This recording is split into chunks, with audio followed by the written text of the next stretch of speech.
So, yan, sariwang-sariwa ang ating fresh from dealership.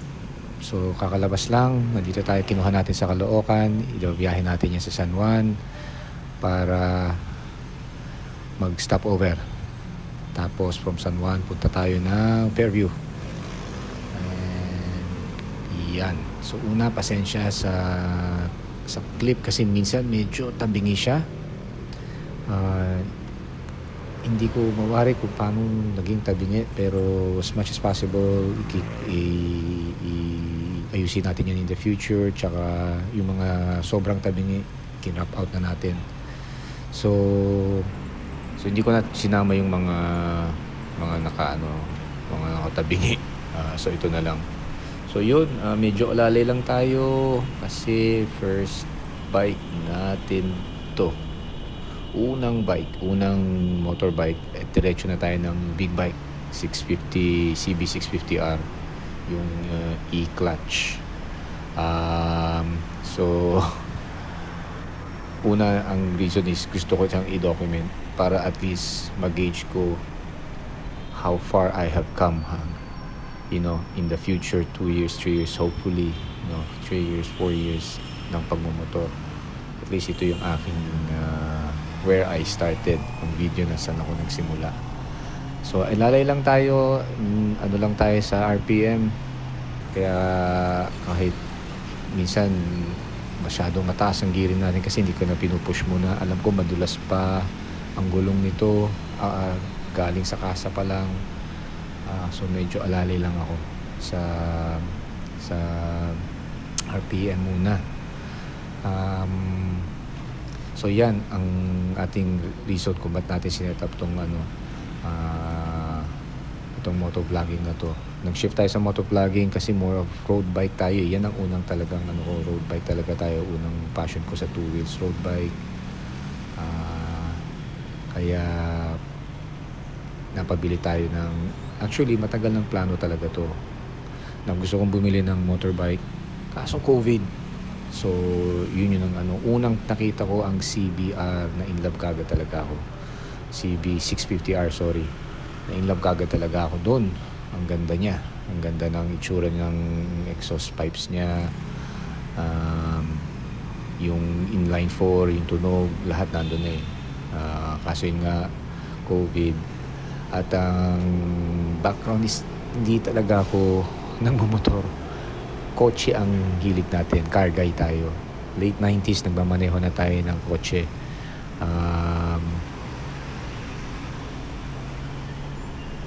So as far as driving, matagal na, may experience na rin tayo sa driving, manual, matic, pero for 4 wheels. Kaso nung around 2019 nung nakita ko yung CB650R, na-inlove talaga ako, ganda niya. Kaya pinag-ipunan natin. Tsaka hindi rin practical na, kasi pag minsan magbabiyahe ako lang mag-isa, na sasayangan tayo pag ang dala natin 4 wheels. So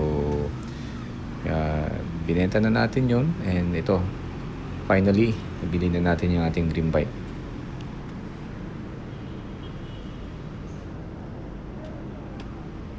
Dito marami pa akong hindi pa, kasi ginagamay ko pa yung throttle. Kahit yung turn signal hindi tayo sanay na hindi nag-automatic. Pakinggan natin yung interaction namin ni Kuya muna.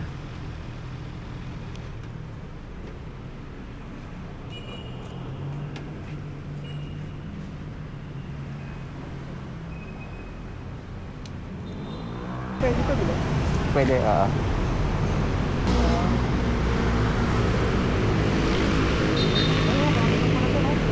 Kailan mo kinuha ko yan? kanina lang. Nabili na lang? Oo. Kanina, magkano ko 5. 500. Wow, cash yun. Oo.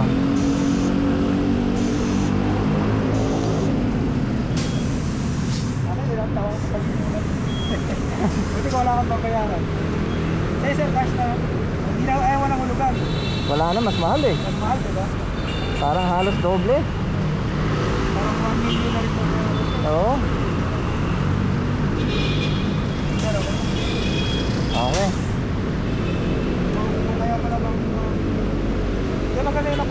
mong kulay, brown tsaka black. Oo nga eh. Okay siya. Kasi yung pula. Ah, kuya, Sir, salamat. salamat sir. May Thank you. nakita rin ako motor na nakaraan. Brown siya, tapos ano, maraming brown naman. Red, baka red yun. Konting black. Iba naman. Maraming brown, konting black. Salamat. Okay sir, thank you. Thank you din. And kahit si kuya napansin bago yung motor daw. So, yeah, pagpasensya nyo na kung minsan may nakakalimutan natin yung ibalik yung turn signal. Magsanay din tayo dyan in the future.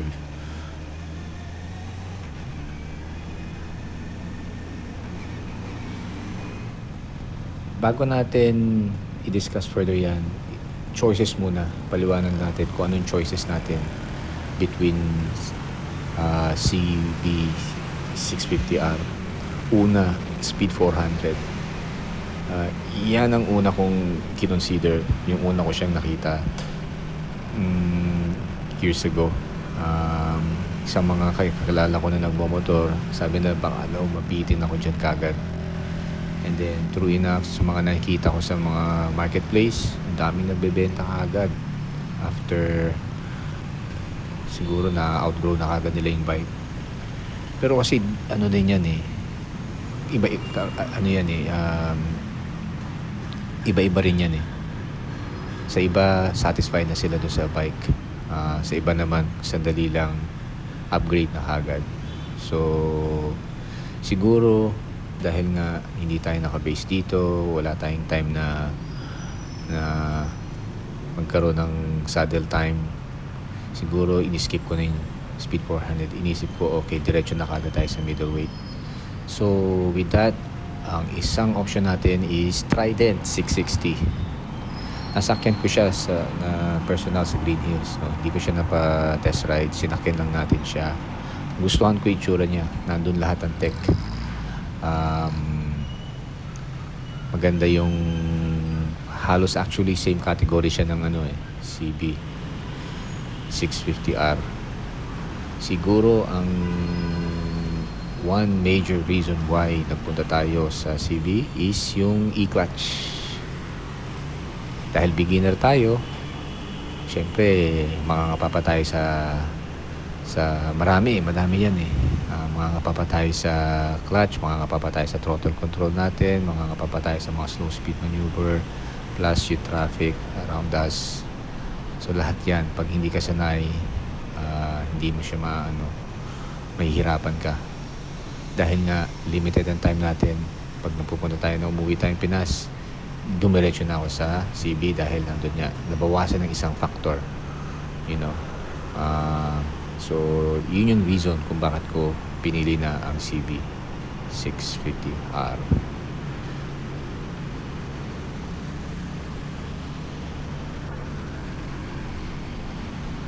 Now, the burning question, pwede ba siya sa beginner?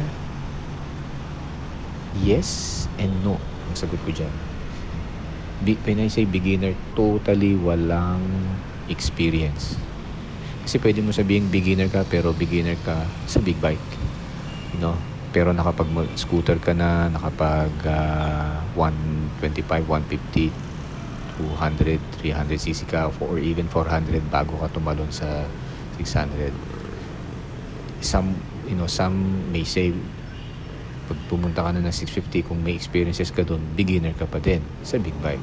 Or yung sa kabilang naman is talaga totally, ako doon ako sa wala talaga akong experience. Yun yung sasabihin kong beginner. Okay? Hindi natin siguro i-classify yung mga nakapag-start na sa mga lower cc as beginner. So pwede ba to sa totally beginner? Yes and no ang sagot ko. Yes, kung kaya nyo i-handle ang weight, kaya nyo handle kung meron tayong konting height. Kasi syempre, aminin na natin, kung meron tayong height, mas komportable tayo. Nandun yung confidence natin na i-balance yung bike At saka medyo ang grip natin o ang throttle control natin may smooth. Siguro sa akin, ang weight, medyo, I think ang advantage ko is height. Kasi medyo, hindi naman totally matangkad tayo. Sakto lang. siguro yun ang nakatulong sa akin para mabalansi ko yung bike dahil nga at least naka-flat foot ko siya. Bend pa actually yung paa ko pag nakababa ang dalawang paa natin. So, kumbaga ang mamasterin ko na lang throttle control. Lalo sa mga slow speed maneuver like this. Mga liko-liko. Yun yung parang pinaka sa akin is kailangan ko i-work on. Dahil nga bago pa tayo, newbie tayo, hindi muna ako nagte-take ng risk mag blade split.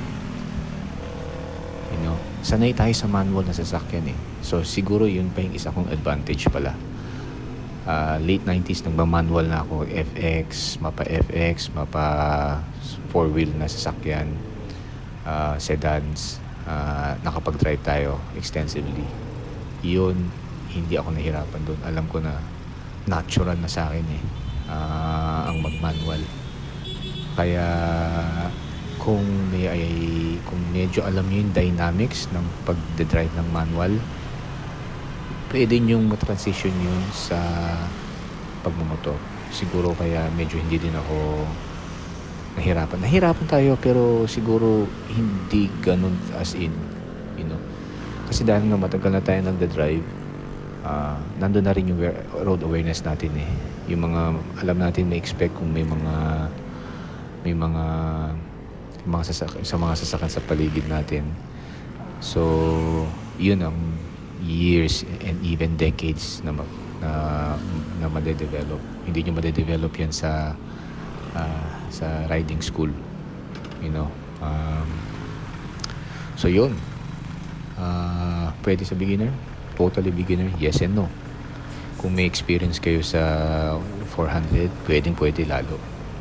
300, 200, 150 or even scooter, pwede ang e-clutch. Pero kung wala, baka mahirapan kayo like me. Pero kung talagang wala kayong experience talaga totally, pero kung confident kayo na ma-handle ng 200 kilogram weight, may konting height, tsaka smooth ang grip nyo, pwede. Masasabi ko pwede yan. So, yun. Now, stuck tayo sa traffic. Medyo na ko dito eh. Kasi syempre,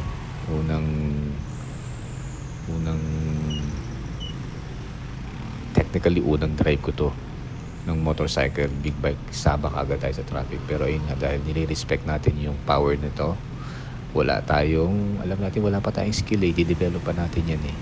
Kaya medyo dito lang muna tayo. As much as possible, safe lane splitting muna tayo.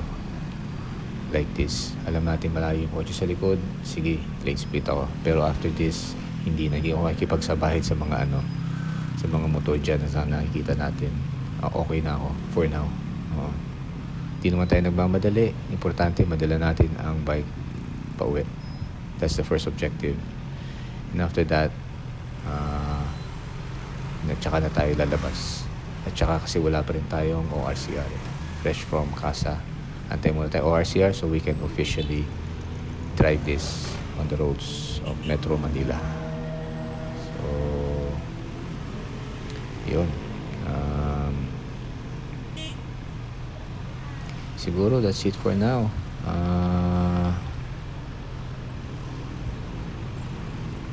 Shoutout pala muna kay Sir Newbie Rides.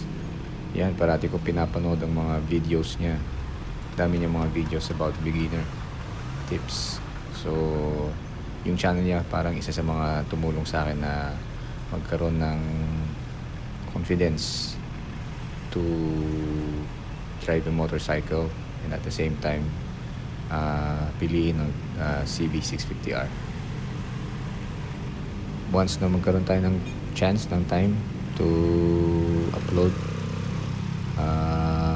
videos, try natin mag-upload na high quality 2K, 4K videos, and usap pa tayo kung mga kailangan na siguro mga upgrade na gagawin ko sa kanya, and then sa mga travels natin using this Honda CB650R E-clutch. E-clutch siya. By the way, nakuha natin to sa Honda Caloocan Triumph JT. Bilis ng ORCR nila. So hanggang dito na lang muna. Ride safe and see you on the next vid.